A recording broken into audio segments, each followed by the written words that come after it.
High, welcome back to my channel. অনেক দিন পর আজকে আবার একটা ব্লগ বানাচ্ছি, কারণ আর কোনো ইন্টারেস্ট লাগছিল না বানানোর জন্য।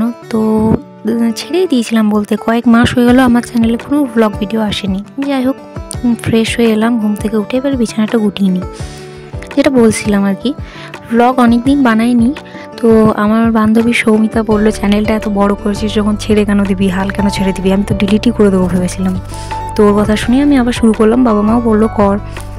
যাই হোক, আজ থেকে আমি আবার শুরু করছি। এবার থেকে চেষ্টা করব প্রায় দেওয়ার, মানে ডেলি দিতে পারবো না, তবে প্রায়শই আমি দেওয়ার চেষ্টা করব। এরপর আমি বিছানাটা গুটিয়ে নিই। এই যে আমি ডবল ব্ল্যাঙ্কেট ব্যবহার করি, এগুলো যেহেতু সিঙ্গেল লেয়ারের ব্ল্যাঙ্কেট, তো একটা নিলে ঠান্ডা লাগে, তাই আমি ডবল ব্যবহার করি। তারপর বিছানাটা ঝেড়ে নিলাম। আর শীতকালে এরকম আমি একটা পাতলা ব্ল্যাঙ্কেট বিছানার উপর পেরে রাখি, খুব ঠান্ডা লাগে সুতির চাদরগুলোতে শুতে। এই যে চাদরগুলো খুব ঠান্ডা, তাই আমি এরকম একটা ব্ল্যাঙ্কেট পেতে রাখি। তারপর আমি আমার এই সাজুগুজুর জায়গাটা একটু পরিষ্কার করে নিই। প্রত্যেক দিন এটা পরিষ্কার করে, আর প্রত্যেক দিন এই জায়গাটা নোংরা হয়ে যায়। প্রত্যেক দিন এই নিম কাঠের চিরুনিটা আমি বিষ্ণুপুর থেকে কিনে এনেছি, ওইটাই একবার দেখিয়ে নিলাম জাস্ট। যাই হোক, এখানটা পরিষ্কার করে নিই। এবার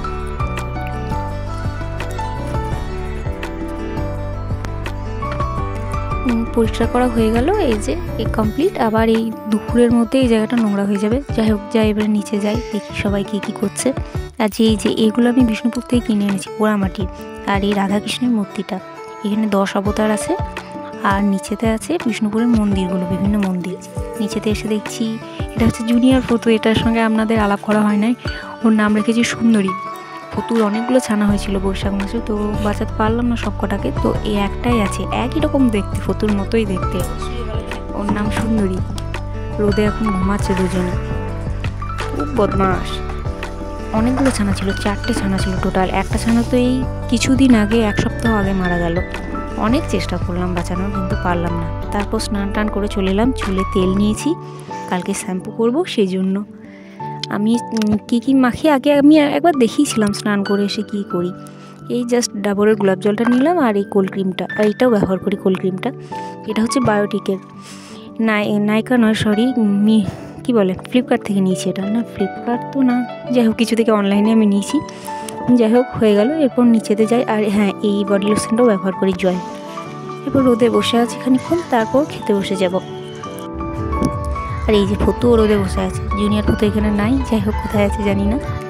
তারপর খেতে বসে নিয়ে গেলাম, ভাত খাওয়া দাওয়া হয়ে গেল। তারপর এসে একটু রেস্ট নিয়ে নিই, এই হালকা করে একটু ঘুম দেব।